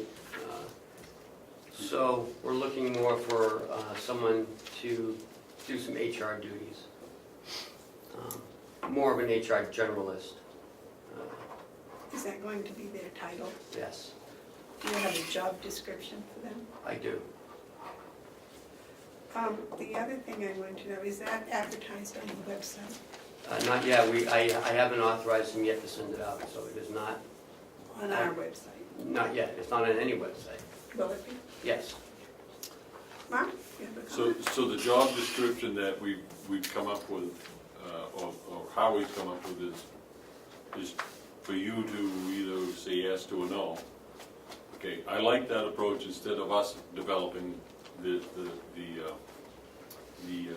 job description. Let me tell you why. I want to know what the job description is, but I don't think it's wise for us to pen it. And the reason is, the entire time that I've been here, we've been discussing the best way to deal with HR issues. And we've taken a stab at a few things, and we haven't found the right combination yet. This has to be really thought out this time. It has to be a job description that serves our needs. And I don't want it to be some sort of experiment into something that might work. I think we need to be solid traditionalists in this, as it pertains to the nursing home. There are an awful lot of personnel issues over there that just keep creeping up, and we really need to use this as an opportunity to address that too, first by establishing the right job description. So I await your recommendation. It's working in this building in the jail, so I think that's what we're going to go towards, a more, like you said, a more traditional approach. We have an HR generalist in the jail. Sort of, you know, she does the HR duties, the HR Is her general duties. job description that of a generalist? No. So how many personnel at the jail? 32, And how many personnel at the nursing home? 185. See, I think there's a fundamental difference just in the size of what the position Yeah. might require. I can actually see the need to have different description for the different facilities. David, you had a comment? Yeah, my comment is, I've been around here now 6 years, and I've seen people come and go on a pretty regular basis. And I think one of the problems is we seem to get into a situation where everything is a hire and a hustle. That we don't investigate the person that potential person that we were gonna hire. We're not getting good references, and we've got to change something in the way we're hiring people, Ken. Well, I'm taking my time, I'm not just Yeah. jumping on this, We're- or any of it. It's too much, oh, this is the great candidate, let's hire her. We need to do some more study on these people that we're going to hire in the future. Slow down the process. If it takes an extra week, so what? At least we're Yeah. going to get a person that's going to stay an extra week longer. Didn't we write a hiring policy? Yeah, but it doesn't say we're gonna wait 4 weeks before we hire anybody. Well, no, but I We think have to do more following up on references, and part of the problem is you call somebody and they say, yeah, well, he worked here or she worked here. That doesn't tell you anything. And they're afraid to say the person wasn't Right. any good or the person did this because they're afraid of getting sued, which is a shame. And so I would hope that we would take more time in hiring people, and see if we can get a better record for employment. get more candidates to look at. I'm 100% agreement with what Commissioner Babson just said. The other thing I'd like to have as we do this, Ken, is when we first came in, you brought us an organizational chart. Mhm. That's off, we're not, that chart is in place anymore because we have changed personnel. And I've been changing it as those changes occur. What I'd like to have, not right away, but probably as you're doing this, is to get us a current organizational chart. Okay. Those are helpful when you're trying to figure out things such Yeah. as this. And I don't think we need an employee advocate.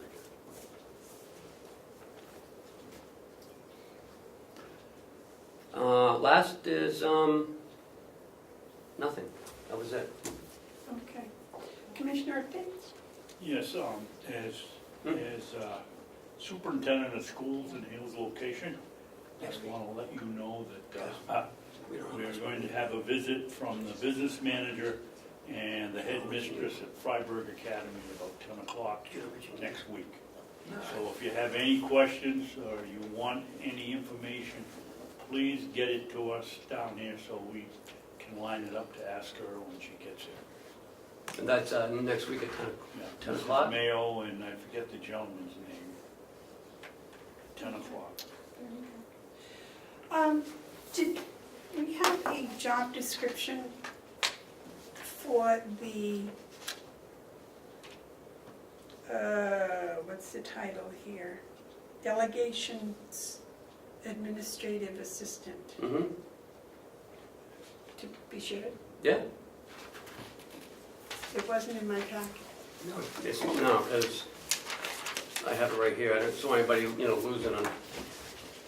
Because it seems like you guys, it just disappears out of the. It's the recording secretary.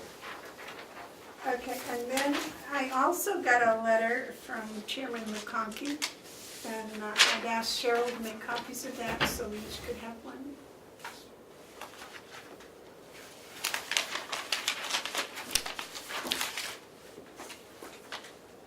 I was just looking at it.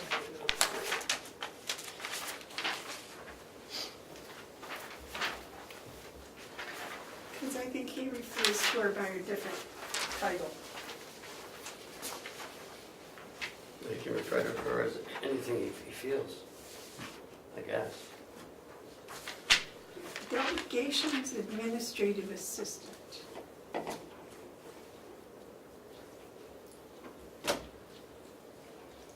And I think the most important thing is that whoever or whatever you titled this person, she's employed by the commissioners.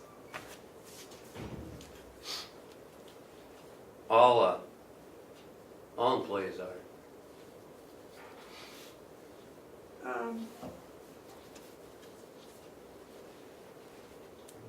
There's no mechanism currently that allows them to hire, terminate, Right. give There- any so- money to. So our job description is, and title, ours, the commissioners, is the one that goes forward. Yeah. So,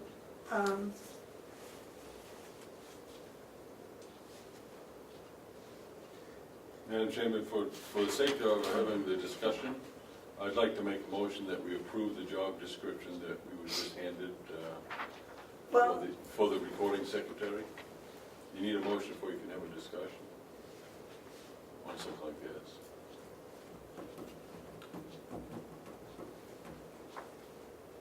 Second. okay.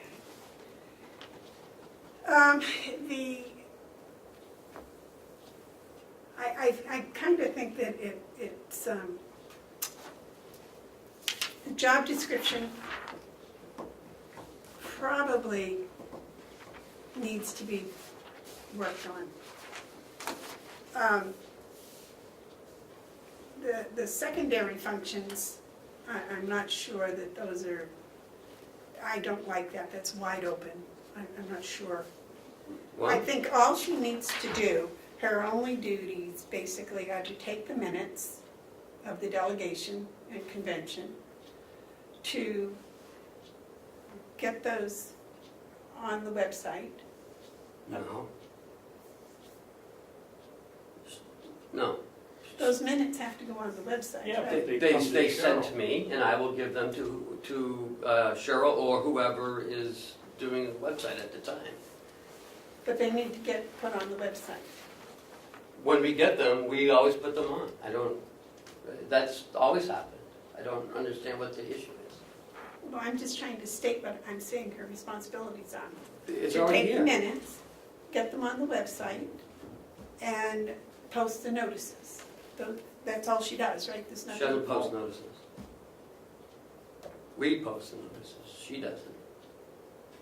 She has no ability to incur debt. Mark? Okay, so what we have is our perspective of this position, which is the motion before us. And in reading Chairman McConkey's letter to Chairman Bevard, they take this position, or he classifies this position as the delegation's administrative assistant. We do not have a delegation administrative assistant. But we're willing to provide a recording secretary. So we can't give authority to an administrative assistant for the delegation if the one doesn't exist. So you gotta start from the bottom up. You gotta build a foundation. What is the position? Is it administrative assistant? I don't support that. Is it recording secretary? I support that. Well, that's what I was trying to do, was I believe she has 3 duties. Well, I think she's got 5. I think these are the primary functions. I think he's listed them quite well. I mean, they fit into yours, but you mentioned some duties that I don't agree that she has, like posting to the website. No. Or, what was the other thing you said? She's responsible for taking the minutes, Agreed. getting the minutes on the website. No. And you said. Preparing the minutes for the website. And you said notification of meeting. Yes. That's And that's no. She needs to go through the proper channels. No, you guys are trying to get it all discounted. I'm just saying the 3 things that she's responsible for are the minutes, Agreed. getting them on the website. I don't care how she gets them on there, but they get on the website. Preparing them for the website, okay, And agreed. posting the minutes, posting the meetings. I don't care how she does it, but that's her responsibility, is to make sure the meetings are posted. To get the information to staff so that they can post it. yes, I prepare. disagree with you, Armando. Is it her responsibility to get to Cheryl to post the meetings? What happens if McConkey wants to call a meeting? It's not, it's either the chairman or her that can. If he says to her, okay, we're gonna have a subcommittee meeting Friday, the 42nd of October, then he can call us and tell us. That's not her response. Her responsibility, as far as I'm concerned, is to take the minutes of the delegation meetings and get a copy to our county administrator so that we can act on it. But I would add that That way although it's it's, getting posted. although it is the chairman of the delegation's responsibility, I think it's only right that he should be able to delegate that to a specific person. Certainly. So maybe what you, I'm not gonna tell you what you meant. Well, because I was keeping it real simple, or trying to keep it as simple as possible. If she takes the minutes, Agreed, somehow gets the minutes posted, yes, and somehow gets the meetings posted. right. If we change that just a little bit, it's to get the minutes posted if the chairman of the delegation so instructs her, because it's his responsibility to get the minutes posted. Well, the clerk's responsibility is not hers. They may tell her to do it, but that's because they delegated the responsibility. But it's, we need to be able to say if it didn't get posted, it's the chairman's fault. And he could say, it's the recording secretary's fault. It's the chain of command thing. I'm not looking to supervise her activities. Well, you should be, because we're her employer. Yeah, and so the procedure is that if the chairman tells her to post something, then she's free to post it on his word. David? Reading the Chairman McConkey's letter, I've sat here and many times, and it's been 4 or 5 weeks before we get a copy of the minutes, and he's accusing us of not posting them. I've been here when he's called late and can't post a meeting because it isn't 5 days and we've had to go another week, and he's blaming us. Cheryl, when you get this information, does it go right up onto the website, or do you sit on it? I don't sit on anything. I mean, have there been times that I've missed something? Possibly, because I'm not perfect. But, I thought you were. thank you. They did too. But the problem is they don't come in. In the past, I will say this last December, the minutes came in on time. In the past, they have not come in on time. Okay, number one, our minutes are presently subject to censorship. I mean, I don't know where that comes from, that's off the moon. And not posted in a timely manner. We've been posting them in a timely manner, we haven't been getting them in a timely manner until recently. That's more like it. Yeah. I've had Now, to wait a change minute, I it. shared that letter with you two gentlemen so that you could see their interest, not to rebuff their whatever allegations or whatever. That, I don't think deserves even a comment. It's just, these are the things that he was putting forth, and what can we do in making the job description, right from title on down. I think something in here like free of grammatical and typographical errors, I just don't think that's even necessary. That's what I told That's, Ken yesterday. that's part Part of of the job. job. You know, taking the minutes, getting them posted, and posting the meetings. Those are the 3 parts of the job, as far as I can see. Yes, Mark? Yeah, I think that maybe 3 could come out actually, if we wanted to amend it, but it's not that big a deal. Here's the thing that we need to, we're very close to solving this for both the delegation and ourselves. Chairman McConkey has two reasons, two necessities. He says the necessity of my request is twofold. So this request for the delegation's administrative assistant, which there isn't one, is twofold. The first one is kind of troubling. Our minutes are presently subject to censorship and are not posted in a timely fashion, timely manner. That right there implies that he doesn't trust that he doesn't trust us not to change the minutes when they give him, Or, excuse me, Mark, or we have been doing that. or that we have been doing it. And, well, that's quite alarming, because that speaks to the trust thing. And are not posted in a timely manner. Well, they're posted as soon as we get them. So if we have something that comes in, and there's grammatical and typographical errors, a normal tendency would be to correct them, but we can't. If they come in and every word is misspelled, or whatever words are in there, those are the ones exactly that have to be put in the minutes. Those are the minutes. Printed like we got them. And those are only after they've been voted on by the delegation, because they haven't been accepted. So if we post minutes that haven't been accepted, they have to say on them, not accepted as of this date. Or a draft, A 'cause draft or something like that. they don't approve those till months later. But we cannot amend a dot or a tittle on anything that comes. And I think we need to respond in writing that we would have never done such a thing, and would never do such a thing. I think we should do. Because that's quite an allegation of suspicion. It almost sounds like he suspects that we have. Something is subject to censorship, means it's subject to censorship. Somebody could change it.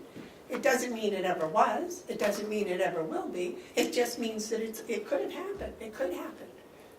It could. Well, It could. a lot of things could happen. Well, I mean, I could sit here and I could envision a world where peace is the reign of the world and there's no sickness or disease. And a lot of things can happen. We're talking about what does happen. We don't have censorship. Or has happened. Or it has happened. We don't mess with the minutes. And the The second truth clause, is too much fun to mess with, to try to make up a lie to mess with it. but subject to, it's the second part that, if Cheryl doesn't get them in a timely manner, she can't post them in a timely manner, and it falls on Cheryl's responsibility now. People go, well, Cheryl didn't put them up when she got them. But if Cheryl doesn't have to post them, if someone else is going to post them, then it's their responsibility, and it takes it off Cheryl. And Cheryl doesn't end up getting caught in the middle for somebody coming in late with minutes. Cheryl? Ken and I both got the minutes for a long time, right? They were sent to both of us. And then Ken would tell me, go ahead and post those. He always sends me a little note. Last summer, she stopped sending them to me at all. They weren't coming to me again. Just recently, she started sending them back to both of us. So during that period, how many times? I mean, it was a lot of time. You didn't get them until a month, 3 weeks. I mean, it's... Well, we had to call Ed because the DRA was looking for the minutes and we didn't have them. So I personally think if the, whatever, recording secretary or whatever is responsible for posting those minutes, and the minutes are late, then it's her responsibility. Right there. And it hasn't gone through 3 people, and you can't blame 3 people. It's one person and they're responsible. Mark? All right, so then, let's get right down to the law. RSA 23, I think, colon 5, says the clerk of the commission is responsible for the minutes. That would be me. In RSA 24-9D, the clerk of the convention is responsible. So that would be Representative Butler. So he would be responsible for getting them posted? Or his or her designee. I'm responsible for getting them completed, I think. I think it's 23.5, duties of the clerk. The clerk shall compose or be responsible for the composition of and keep record of the proceedings of the commissioners. The claims are allowed by them, the annual report of the county treasurer, and the proceedings of the county convention. I'm responsible. And she keep on file.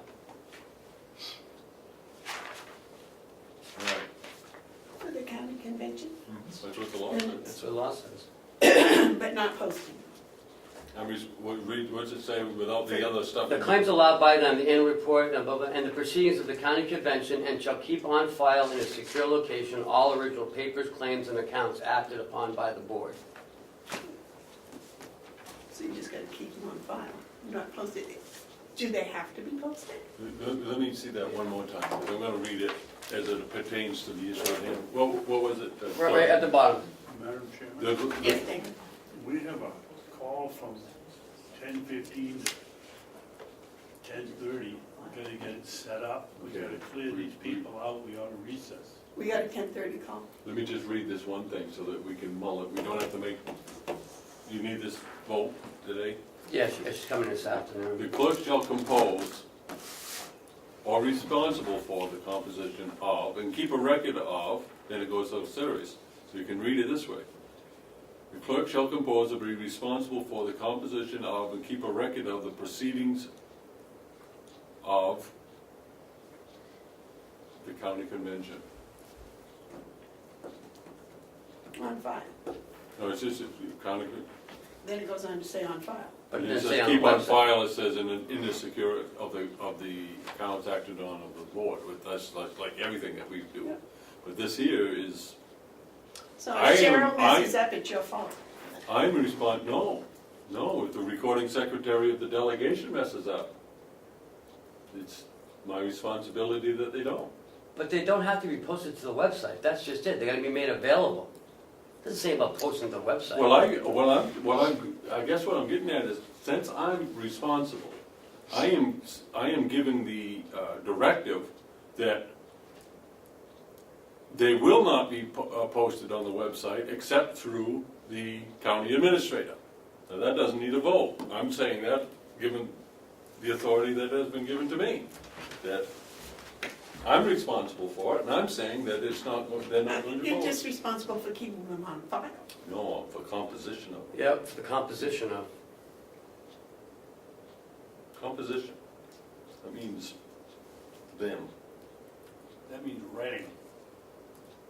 So I guess that's gonna Now, point to his RSA 28.2 negates it.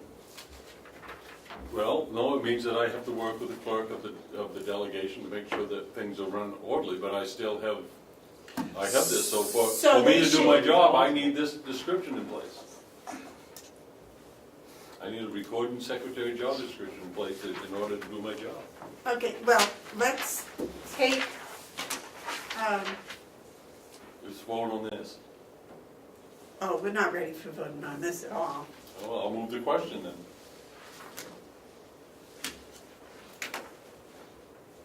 Would you read the motion, please? Commissioner Hounsell motions to approve the job description of the recording secretary. And who's the second by? Commissioner Babson. Second. All those in favor say aye? Aye. No. Okay.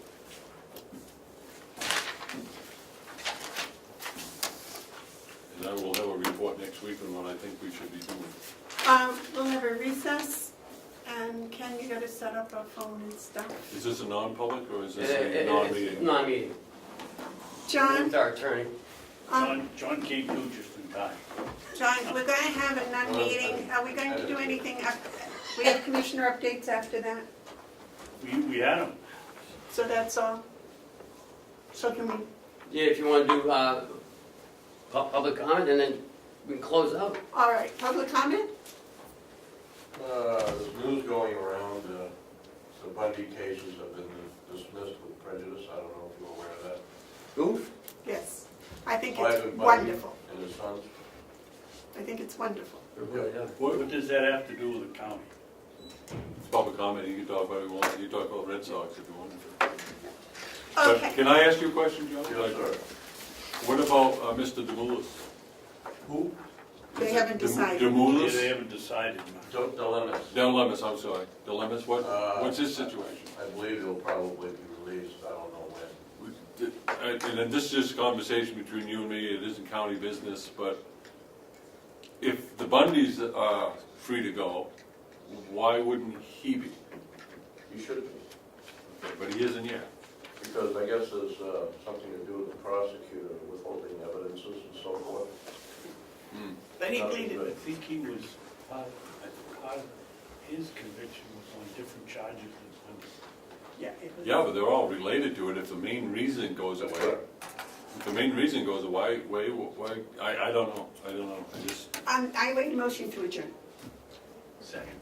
we're all done, we don't have non-public? I thought that was non-public. No, we got several non-public. So we're not adjourning, we're going We to have a recess. non-public? Yeah, I we- thought there was none. No, No, there's a whole bunch. but we're not going into, we have no more public business after I we. thought he said it was a non-meeting. No, there is a non-meeting, but there's also non-public. There's two, Oh, okay. there's two things. Sorry. We'll take a recess, John, and then we're going to have a non-meeting, and then we're going to have non-public. Do you have to announce what the non-public is for before? Oh, yeah, Would yeah. you read us into? I'll make a motion that after a non-meeting with our council, we go into non-public under RSA A 3(2)(b), the hiring of any person as a public employee. Second, All those in favor say aye. by roll. Oh, roll call, sorry. Commissioner Hounsell? Yes? Commissioner Bevard? Yes. Commissioner Babson? Yes. Cheryl, in the future, you should save the roll call votes, you should call We the recess chairman for last. 2 minutes, Madam Chairman? Excuse me? Are we recess for a few minutes? I think so, it's going to take a while I for know. them. Out of order. We're going to have You get it all. recess, and John, you can, we're not going to do anything more. I don't believe.